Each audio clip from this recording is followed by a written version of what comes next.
Our next speaker for today is Dandapani. He served for 10 years as a Hindu monk in Hawaii. He is currently a Hindu priest and an entrepreneur. He did ask me to briefly explain the markings that are on his forehead. He said that that is monk Wi-Fi. And he has 3 bars more than most of you.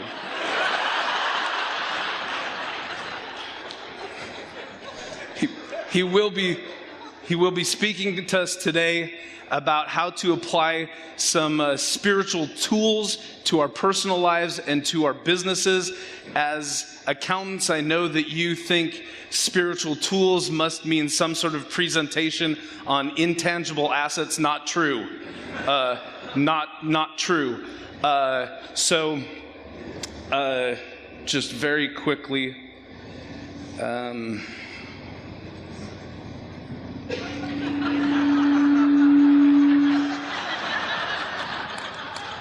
Are you awake? Okay, please welcome right now Dandapani. Thank you, everyone.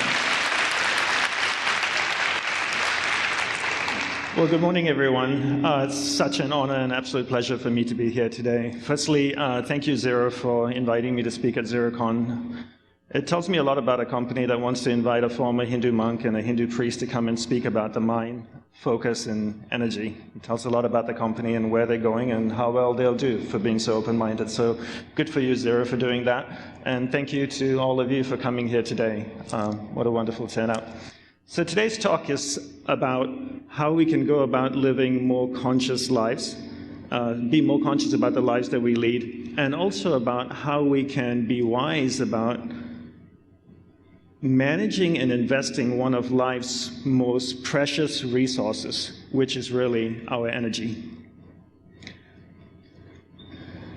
So life truly is a manifestation of where we direct our energy. What do I mean by that? Let's look at energy the same way we look at water. If I took a watering can and I watered a garden bed, would the weeds grow or the flowers grow? Which would grow? Both, right? Water has no ability to discriminate between the weeds and the flowers. Whatever I water will grow. Energy is the same way as well. If I took my energy and I invested it into something or someone positive, it will grow and become more positive. If I took my energy and invested it into something or someone negative, it will grow and become more negative. Energy has absolutely no way to discriminate between positive and negative. Whatever I put my energy into, it will start to grow and manifest in our lives. So your life right now is really a historical record, a proof of where you've been investing your energy over the years. So life truly is a manifestation of where we invest our energy. So in the concept of looking at how we manage and invest our energy, where do we start? We start with the world's greatest tool. I'm not talking about Zero, even though it is wonderful. I'm talking about the mind, right? We all have a mind. It truly is the world's greatest tool. We've all been given one. The mind created the smartphone that all of you are using. It created laptops, computers. It's got a rover on Mars that's driving around now, picking up stones, analyzing data, sending it back to us. But the one interesting thing, we have the most amazing tool sitting inside our head, but the one thing that we don't have is a manual on how to use it, right? We've never been given a manual for the mind. You buy a point-and-shoot camera, which sole purpose is to point and shoot, yet it comes with a 70-page manual. You buy clothes. Your clothing comes with manual. There's a tag inside your blouse or your shirt that tells you if you should wash it in cold water or hot water, if it should be dried in low heat or high heat, laid flat on a table, hung on a clothesline. Food comes with manual telling you how to cook the food, how to prepare and cook the food. But yet, the mind, the most powerful tool in the world, comes with no manual.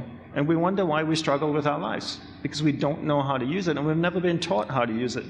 When I joined the monastery, one of the first things my guru asked me is, do you know how the mind works? And I said to him, no, I don't. And he says, well, we have to start there.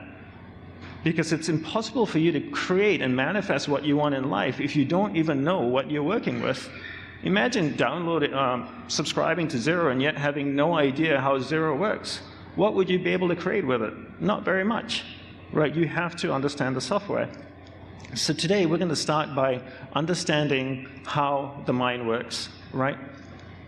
So one of the key concepts of understanding the mind is understanding the difference between awareness and mind. Okay? This is a monk's perspective, a monk's experience, and my own personal experience of how the mind works. We have to understand the difference between awareness and the mind. And I have to say to you that this is probably the most important thing I can share with you. I remember an entrepreneur asked me once, he said, Dandapani, what's the most important thing, if there was one thing you could share with me after living 10 years as a celibate monk in a cloistered monastery, what would it be? And I said to him, it would be about understanding the mind. Because if you can understand how the mind works, you can control it, and if you can control it, you can direct it and create what you want in life. So let's define what awareness and the mind is. So I'd like to define awareness as a glowing ball of light. So imagine an orb, so to speak, a glowing ball of light that can float around. Let's call that awareness, okay? And let's put that aside. Let's define what the mind is. Let's define the mind as a vast space with many different areas within it. One area of the mind is angry, one area of the mind is happy, joy, sadness, jealousy, food, sex, art, accounting, all kinds of things, right? And your awareness can travel within the mind. Your awareness, this glowing ball of light, can move within the mind, and wherever it goes within the mind, it lights up that particular area of the mind, and you become conscious of that area of the mind. So if my ball of light, my awareness goes to the angry area of the mind, it lights up the angry area of the mind. I become aware of being angry. Am I angry? No, I am in the angry area of the mind. If my awareness goes to the happy area of the mind, it lights up the happy area of the mind. I become aware of being happy. Am I happy? No, I'm in an area of the mind called happiness. And we can use our willpower and our powers of concentration to move our awareness, this ball of light, to any area of the mind that we want to go to for a period of time. Okay? And here's the most important thing. Where our awareness goes, that is where our energy is flowing. So if life is a manifestation of where we direct our energy, and if we want to control where energy goes, the first step is to control where your awareness goes within your mind. So if your awareness is going to an angry area of the mind, that's where your energy is flowing, and it's actually strengthening the muscles in that area of the mind. Okay? That's the theory of it. I'm going to spend a little time explaining this because for me this is probably the most important thing that I can share with you. So let's look at a real-life application of this. You've all gone to the movies before, right? Your friend calls you up and say, hey, let's go watch Mission Impossible 16. So like, okay, let's go see what Tom's up to. So you take a shower, you get dressed up, you go to the movies, you buy enough popcorn to feed a whole village in India just for yourself. You're sitting there chatting with your friends, watching the movie, the lights are on, finally the lights go dim, everybody goes silent, right? The movie comes on. And if it's a great director or a great producer, that person can take your awareness for the next hour and a half or 2 hours and move it to any area of the mind they want it to go to, right? It can start off being very thrilling, very exciting, very scary. For example, if you're watching a Bond movie, you know the first 10 minutes is going to be very exciting. That's how every James Bond movie starts, right? So the first 10 minutes, your awareness has gone from chatting with your friend, going to a very exciting area of the mind. Then the first 10 minutes end, the credits come on, there's usually silhouettes of naked women and credits, that's every Bond movie, right? So awareness might go from an exciting area of the mind to a sensual area of the mind, and after the credits, what happens next? They usually go back to MI5, right? They're looking at new watches for Bond, new cars, and special gadgets. Now awareness might go to an area of the mind where it's very creative or intriguing, and then awareness can go to a scary area of the mind, to an angry area of the mind, to exciting area of the mind, and finally you see 2 words on the screen, and it says the end. And you turn to your friend and you go, wow, what an amazing movie. But you've allowed the director, you've paid them $10, $15, $20 to take your awareness from one area of the mind to another, right? You've given them permission. This is what actually happens all day long. All day long, people give other people permission and things around them permission to dictate where their awareness goes in their mind. And they become slaves to everyone and everything around them. And their energy is literally going all over the place. To gain mastery over your mind is to really gain mastery over where your awareness goes in your mind. When people say, my mind wanders all the time, technically, that's a false statement. Your mind actually does not wander. It's your awareness that's moving within the mind. Okay? So that's the theory behind it. Let's do a practical exercise to see if this actually is true or if it's just some monk woo-woo talk. Okay? For that, I need audience participation. I need all of you to sit up straight in your chair. So if you have something in your lap, you can place it on the ground. If you're leaning back in your chair, please sit forward. Okay? Keep your spine nice and straight, your eyes closed. Okay? Keep your head nicely balanced on top of your spine. Take a slow, deep breath in. Slowly inhale, and slowly exhale again. I want you to become aware of the room. I want you to become aware of the chair that you're sitting on. Is it comfortable? Is it not comfortable? How's the temperature in the room? Is it warm? Is it cold? Can you hear the humming of a generator outside towards your right? Now I want you to become aware of the most recent wedding that you attended. Do you remember whose wedding it was? Your eyes are still closed. You're thinking about the wedding. Do you remember who it was that was getting married? Were you happy for the couple? Think as much detail as you can about the wedding. Was it a big wedding? Small, intimate wedding, close family and friends, maybe 30, 40 people? Or was it large, 400 or 500 people? Do you remember what you wore to the wedding? Do you remember what the bride wore? Did she make a good choice with her dress? How was the food? Do you remember how much you drank? Was the alcohol free? Did you dance? Some crazy wedding dance? Now I want you to become aware of the most recent vacation that you went on. Do you remember where it was? What kind of vacation was it anyway? Was it a yoga retreat? Was it a surfing trip? Was it a ski trip? Hiking, trekking, road trip? Your eyes are still closed. You're thinking about the vacation. How was the weather at the destination? Was it cold? Was it snowing? Was it raining? Humid, hot, dry? Did you spend a lot of money? Did you not spend a lot of money? How was the food? Was it good? Spicy, bland? Did you get sick eating the food? Try and think everything you can about the vacation.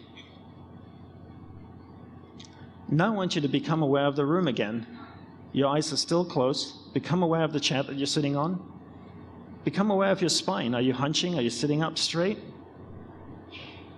Can you hear the air conditioning outside the tent to your right? Okay, slowly open your eyes and relax back in your chest. Well, thank you so much for doing this exercise with me. The exercise was really to prove two things to you. One, there's a clear separation between awareness and the mind. Two completely different things. Second is, you can actually take your awareness and move it to any area of the mind you want it to go to. You just gave me permission to do that, right? I kept your awareness here in the room. You were thinking about the generator outside, the chair you're sitting on. I took your awareness to the wedding. How many of you were thinking about the wedding today? Probably not very many. You went to the wedding and you started thinking about it, and I kept your awareness there by perpetually asking you questions. How do I know you were thinking about the wedding? Well, I had my eyes open, you had your eyes closed. When I asked questions, I could see the reactions in your faces. Did the bride make a good choice with her wedding dress? A couple of you went, like, okay, bad choice, right? And then you went from the wedding area of the mind, you went to the vacation area of the mind, right? And you started to think about the vacation, and I kept you there by perpetually asking you questions. And when you were in the vacation area of the mind, you were no longer thinking about the wedding. And then you went from the vacation area of the mind back to the room. And I kept you here by asking very specific questions, whether you were sitting up straight, hear the generator outside. I took your awareness from one area of the mind to another. And this happens all day. All day long, we allow people and things around us to dictate where our awareness goes. And where our awareness goes, that's where our energy is flowing. And where our energy is flowing, that is what is manifesting in our life. If you want to create what you want to create in your life, you have to be very mindful of where you direct that energy. And in order to direct that energy, you first need to be able to control awareness and focus it single-pointedly on one thing. If you allow someone or something to dictate where your awareness goes, then your energy is going all over the place and nothing is really going to manifest in your life, right? And you can play this game all day of moving awareness in the mind. Let's try one more thing. Do you remember your first kiss? Do you remember? Where was it? At the back of Dad's car? Behind the garage? What was that experience like? Were you nervous? Was it fun? Some are giggling, some are smiling, some are embarrassed. Do you remember what it was like? Do you remember it in your mind? Do you remember the first time someone you loved, someone really close to you, passed away? Someone that was very dear to your heart. That truly meant something to you, passed away. Do you remember the time when you got that phone call? Or found out about it? How did you feel? Do you remember the time when you saw the body, or you were standing next to the body? What was that experience like for you? Painful? Isn't that interesting? Within the space of a minute, we all went from a giggly, laughing, embarrassed area of the mind to a really sad, quiet area of the mind. 980 people in the room, and your awareness went from one experience to a completely different experience. And we can do this all day. I can take your awareness to an angry area of the mind, you'd get all angry and get up and leave. Right? And this happens all day, and this is really important to understand. So where awareness goes, energy flows, and we need to be able to understand that there are two completely different things, awareness and the mind, and our goal is to control where awareness goes in your mind. How do we do that? We need to learn concentration, and we need to develop willpower, okay? The first thing we want to do is to learn how to concentrate. Let's start by defining what concentration is. I'd like to define concentration as the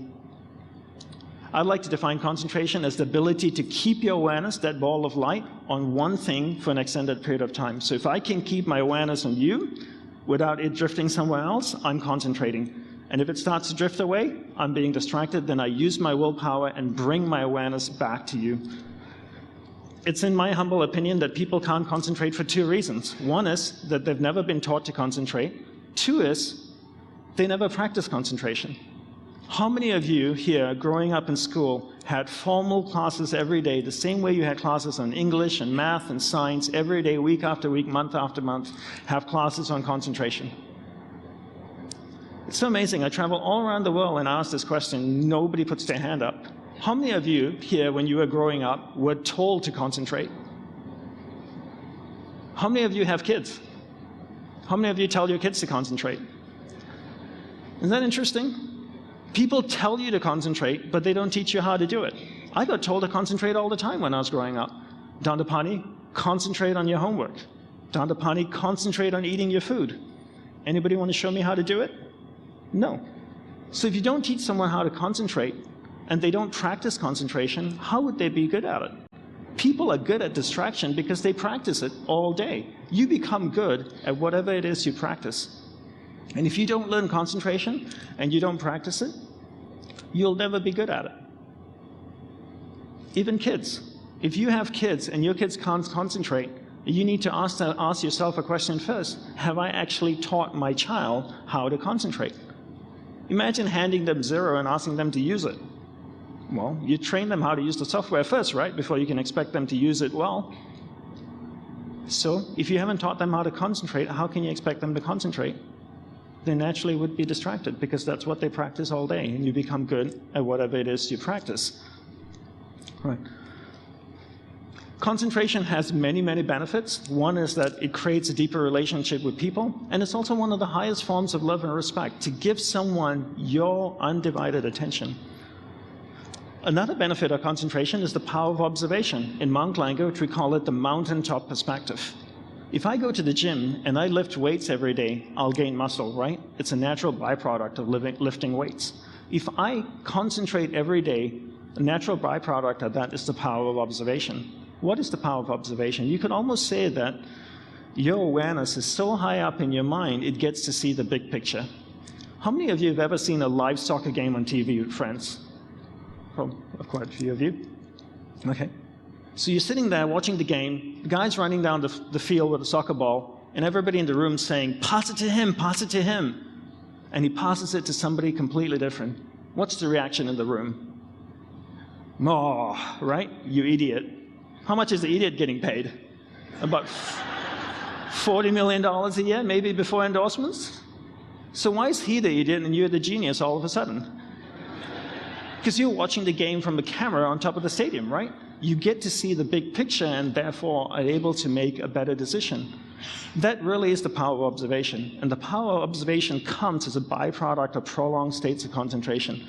For me, I found that one of the greatest things that's helped me be an entrepreneur ever since I left the monastery 8 years ago is my ability to concentrate and observe, because then I can see opportunities in front of me, I see pitfalls in front of me, and I can make better choices. Not necessarily I always make better choices, at least I'm able to observe it and then have the ability or the choice to choose. And one of the things people always say is that technology is very distracting. I don't believe so. My first response is technology is not distracting. And sometimes it is. But let me tell you a story. When I joined the monastery, which was in Hawaii, it was a traditional Hindu monastery. And how traditional Hindu monasteries work is when you actually join, you leave everything behind and everyone behind.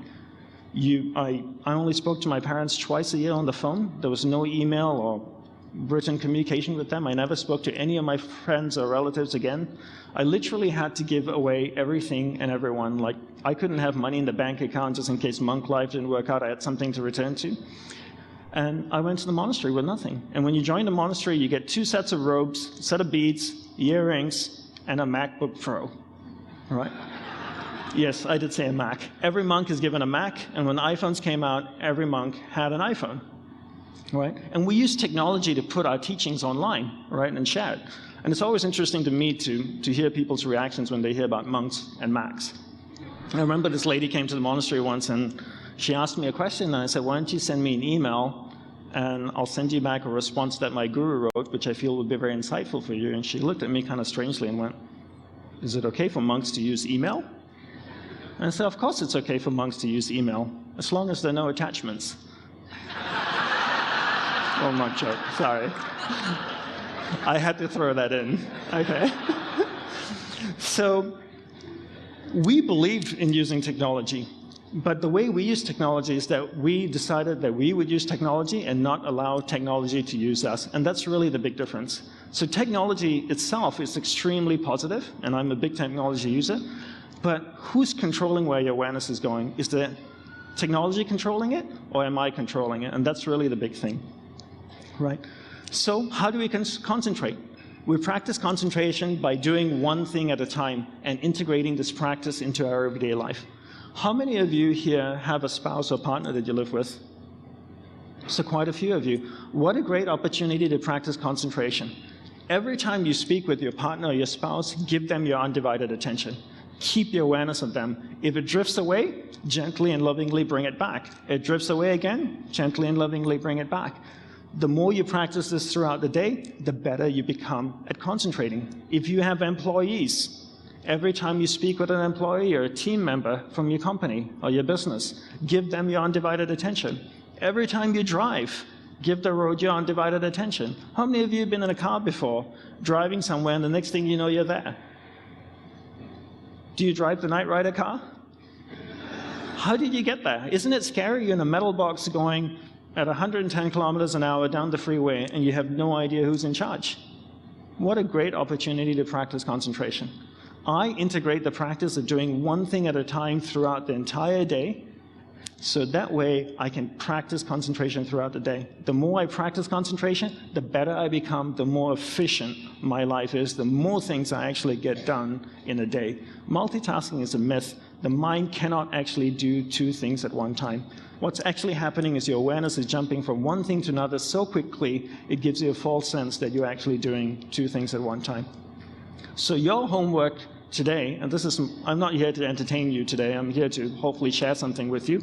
So monk homework today is to go home, pick one person in your life that you want to start giving your undivided attention to, whether it's your spouse, your child, your business partner, it doesn't matter who it is. Pick one person. The rest of the day, you can be a squirrel, you can be all over the place if you like, but every time you're with that person, give him or her your undivided attention. Every time your awareness drifts away, gently and lovingly bring it back, okay? Do you all have that one person in mind? Okay. Because all of these tools are completely useless unless you practice them, right? It doesn't really work. You have to actually apply it in your life. So this is one way to actually start developing concentration. The next thing we want to look at is to develop willpower. Let's define what willpower is. I'd like to define willpower as a mental muscle, right? So if you could draw biceps around your mind, that would be your willpower.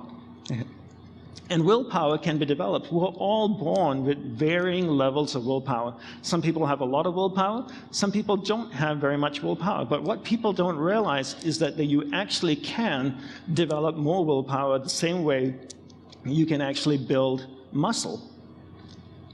How do you develop willpower? Well, there are 3 ways to develop willpower. 1, finish what you begin. 2, finish it well beyond your expectations. And 3, do a little bit more than you think you can. All of these things require effort, and that effort is will, right? So bring these 3 techniques into your everyday life. What's an example? The way I integrate tools into my life, I ask myself, what's something that I do every day? Right? That's part of my life. Whether I'm traveling or whether I'm at home, it doesn't matter. I sleep. Every day I sleep. Before I sleep, I brush my teeth, I floss, I change into my pajamas, I go to sleep. When I wake up in the morning, I finish what I begin. I finish the process of sleep. How do I finish the process of sleep? I make the bed every morning. That's me finishing the process of sleep.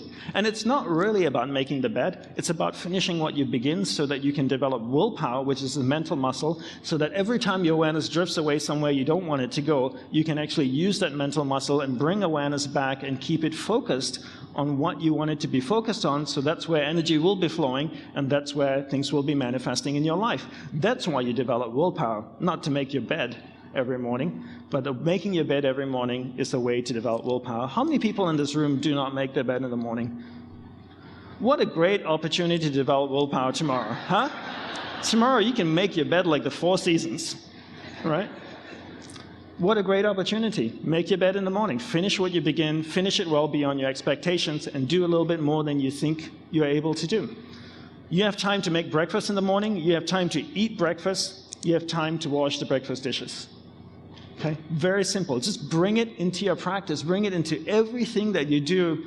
And if you can clock about 2, 3, 4 hours of developing willpower every day, after 6 months, you will have tremendous amount of willpower. And willpower is the greatest thing you can develop in life. Because with will, you can truly accomplish anything that you want. I mean, look at the people that are competing in the Olympics now. What an amazing display of willpower, right? But it can actually be developed. And teach your children these as well. If you have children, teach them these 3 techniques, get them to bring this practice into their everyday life and develop willpower in their life, okay? The next thing we want to look at is the topic of managing energy, okay? This is based on the premise that we only have a finite amount of energy each day.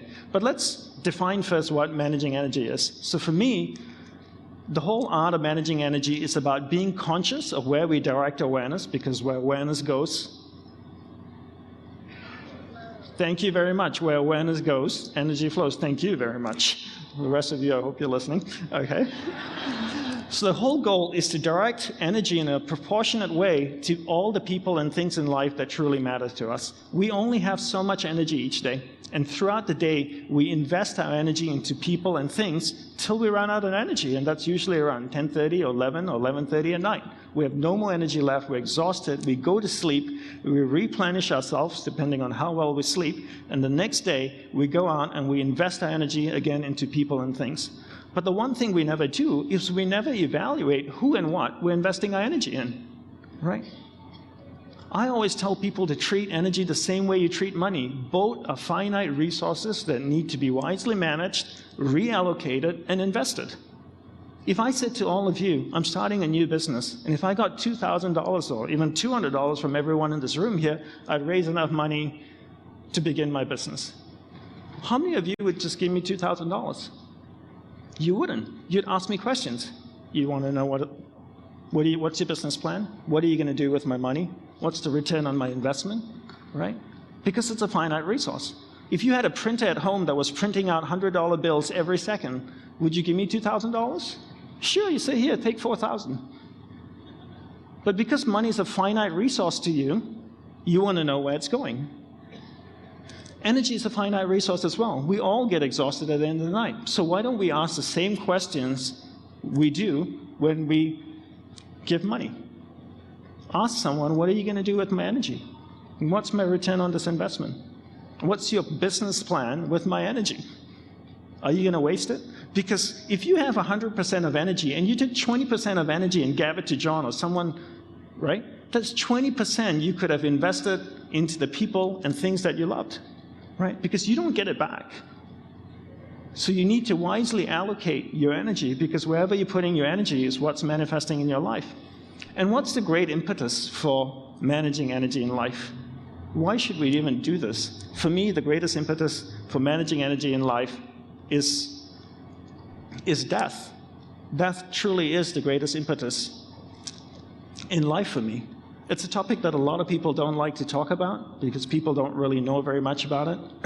We're all raised with different backgrounds and upbringings and different faiths and religions.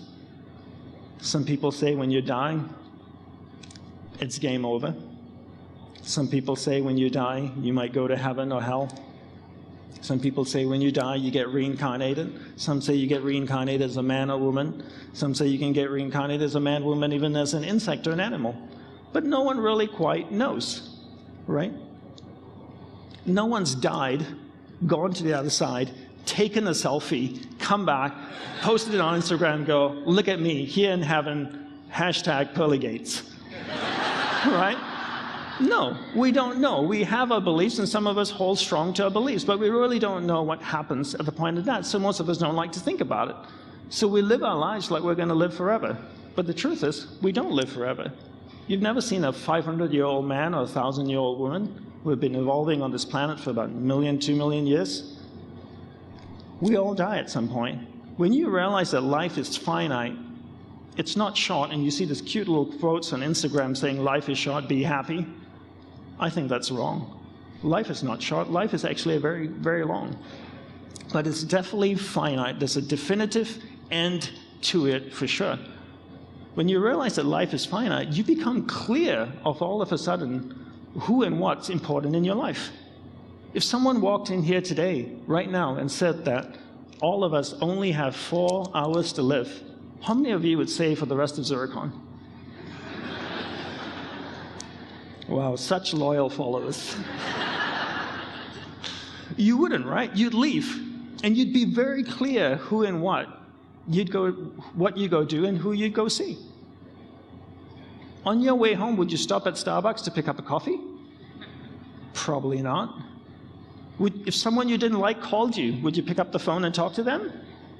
Most likely not. You'd be very clear at that point who was important in your life and what's important in your life.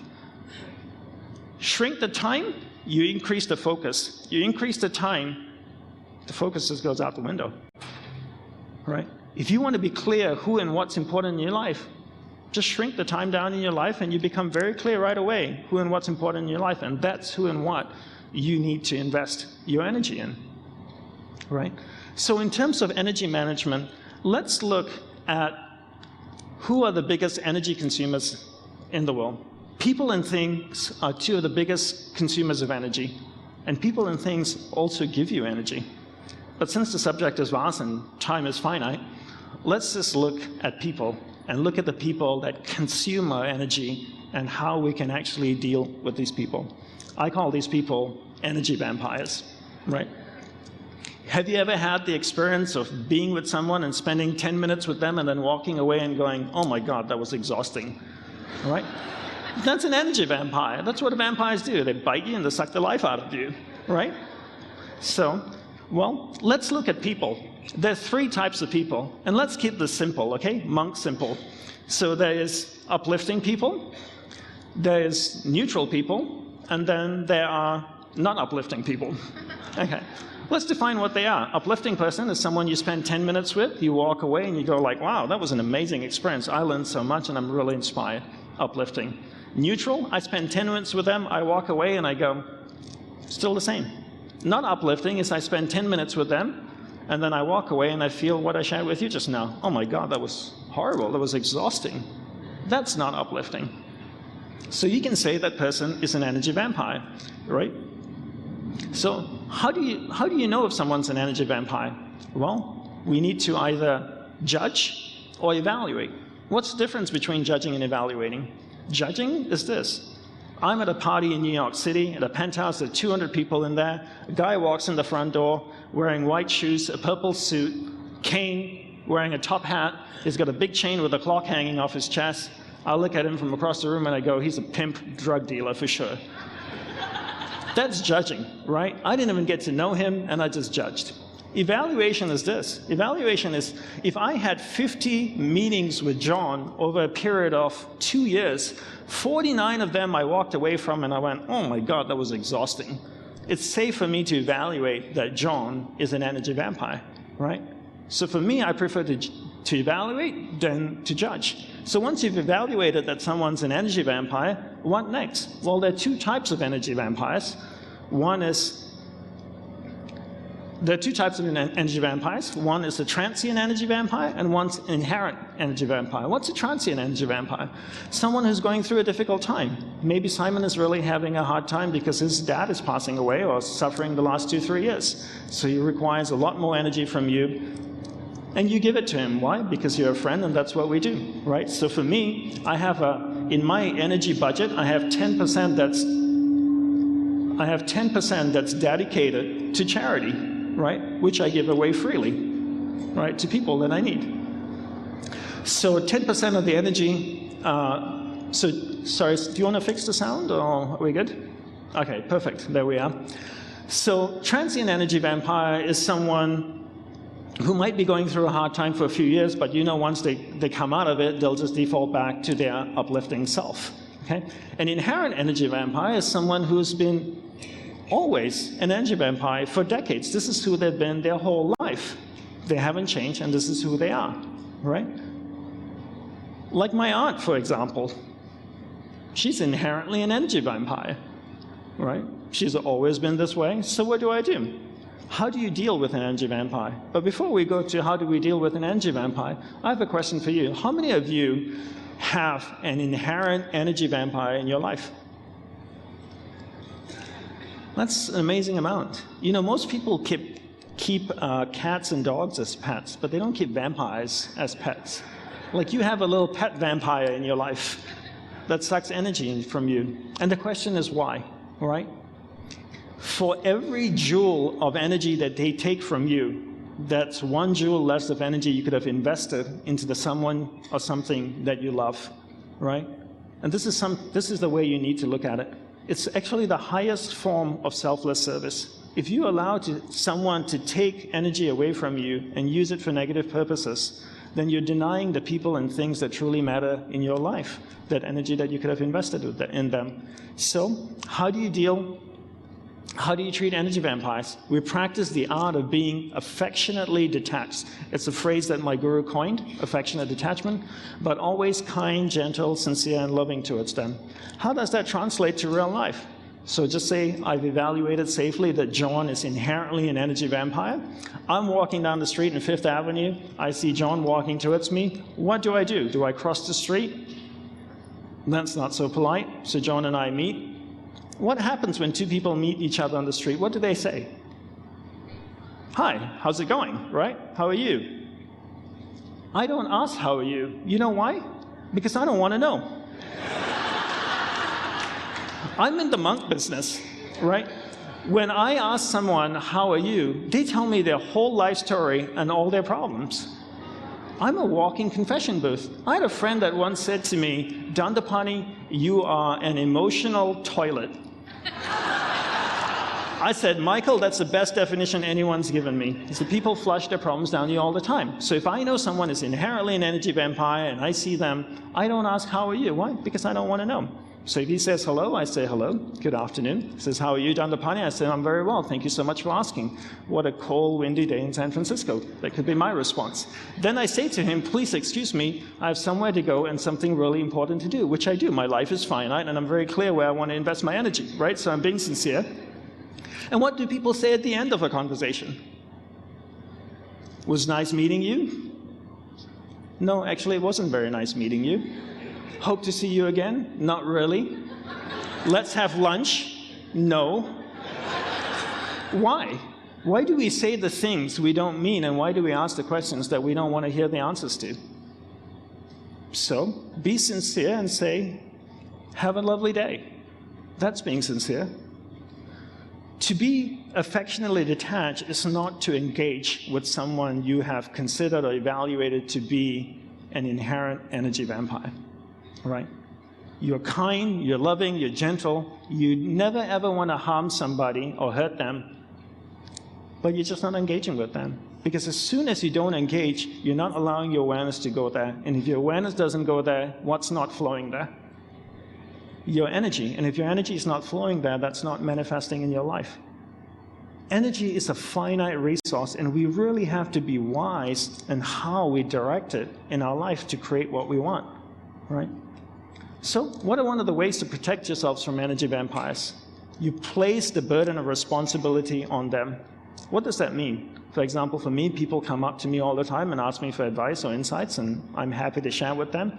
But whenever I give someone some advice or insight, I always make sure I give them a task at the end of it. So I might say to them, here's my advice. I want you to go away. I want you to make your bed every single day for the next month. Then 3 months later, when they call me up and said, Dandapani, I really enjoyed my conversation with you. Can we meet up again? I'd love to pick your brain about something. What's my first question to them? Have you made your bed? And the answer almost 99% of the time is no. Well, I started to, and then something came up, and I've been meaning to get back to it. And I go, well, finish what I've given you, and when you're done with that, come back and see me, because what I'm going to give you next is dependent on part one being completed. So I'm more than happy to meet with you, but please finish your task first. So if you find that you're an expert or a leader in a particular area and that people are always wanting to pick your brain, even if they're a really close friend of yours, give them a task to do. Make them prove to you that they actually are deserving of your finite energy, because for every ounce of energy, every joule of energy you give them, you're denying the people and things that truly matter to you that energy. Okay? Reallocate energy between people. Every year, at the end of the year, I make a list of all the people in my life, and I move energy between them. The same way, I treat energy the same way I treat money. If I've got 10 investments and one investment is doing really bad, I take money out of that and I invest it into something else. Same thing with people. I look at my list of people that are engaged in my life. I take a pencil, I go, Andy Locke, you're off the list, right? And I take that energy and I put it into something else. How does that mean? How does that translate to real life? It translates by me spending more time with someone else. So I take the 10% of energy I've been investing in Andy Locke and I move it to Rob Nixon, for example, and I spend more time with him. I set it up in my calendar that every 2 weeks I call him up and ask him how he's doing, or I meet him for coffee, or I have lunch with him. So reallocate energy between people throughout the year. Every year, look at the people in your life, ask yourself, who's a transient energy vampire, who's inherently an energy vampire. If they're inherently an energy vampire, take that energy, reallocate it, and put it back into the people that have been uplifting to you. Because when you look at the people in your life, some people really make a difference to you. So you want to take energy and move it to that. Remember the law of thermodynamics. Energy cannot be created or destroyed, but it can be transferred from one thing to another. So you can't create more energy in your life, but you can reallocate energy. So all you're doing is reallocating a finite resource to something else that is deserving of it. Okay? Take all the tools that I've shared with you, apply it one at a time in your life. Take one thing from this talk that really resonated with you and start applying it. If it's concentration, if it's giving someone your undivided attention, then start with that first. The problem with us as humans is that we try to do too much at one time, we get discouraged, and then we stop doing that. There's an old monk saying a temple made of bricks is built one brick at a time, right?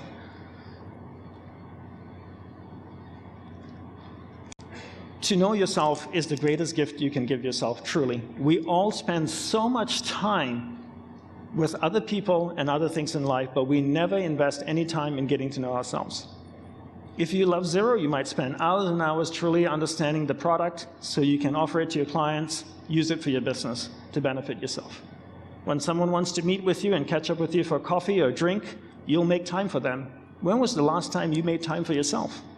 How would you know what you want in life if you don't even spend time to get to know yourself? If you have a business, you would spend time to get to know the client, find out what the client wants in order to provide the best service for the client, right? So if you really want to understand what you want in life, if you want to know what you want or what your purpose in life is, you have to spend time with yourself. You have to learn how to concentrate. Because if you can't concentrate, you won't be able to sit there long enough and figure out what it is you want in life. And once you know what you want in life, you take that power of concentration and that finite amount of energy and you focus it into what you want, and that will start to manifest in life. And the byproduct of that is happiness. When you ask most people, what do you want in life? Most people's response is happiness. Happiness shouldn't be pursued. Happiness ensues. It comes as a byproduct of living a certain way. All right? So I'd like to leave you with three things. The first two are quotes from my guru. This is a picture of him. The first one is proceed with confidence. Believe in yourself. Believe in your ability to create. One of the greatest ways to overcome fear in life is to know that you actually have the ability to create and manifest things in your life. You truly do. And in order to create and manifest something in your life, you have to understand how your mind works. Because once you can understand how your mind works, you can control it. Once you can control it, you can direct it. And you can use the powers of concentration that you've developed to focus in on what you want. And when you focus your awareness on something, that's where your energy is flowing, and that's what starts to manifest in your life. So once you start believing in your powers to create, proceed with confidence. Next, life is meant to be lived joyously. It truly is. If you're doing and living a life that's not joyous and happy, something is wrong and you need to make a change, right? We're here on this planet for a finite amount of time. Make it a good one. When my guru was dying, one of the last things he ever said was, "What an amazing life. I would not have traded it for anything in the world." And I said to myself, what beautiful words to hear from a dying man. I would love to be able to say in my last breath, look back on my life and go, what an amazing life it was. And that was just, I couldn't do it again, even if I tried. That was just fantastic. In order to do that, we really need to know what we want. But we begin by understanding our mind and learning how to manage our energy and wisely invest our energy. And lastly, I'd like to give you a small gift. I have a 5-week online course called Foundations of the Mind. If you go to learn.dandapani.org/xeroconsf, you can download the course for free. You don't need a credit card or anything. Just leave your name and email address, and you can sign up for it. And it's going to be on there till Xerocon ends tomorrow around noon. So thank you very much, everyone. Put the tools into practice, because if you don't practice the tools, they're absolutely useless. And thank you, Xero, for having me here today. Really appreciate it. Thank you.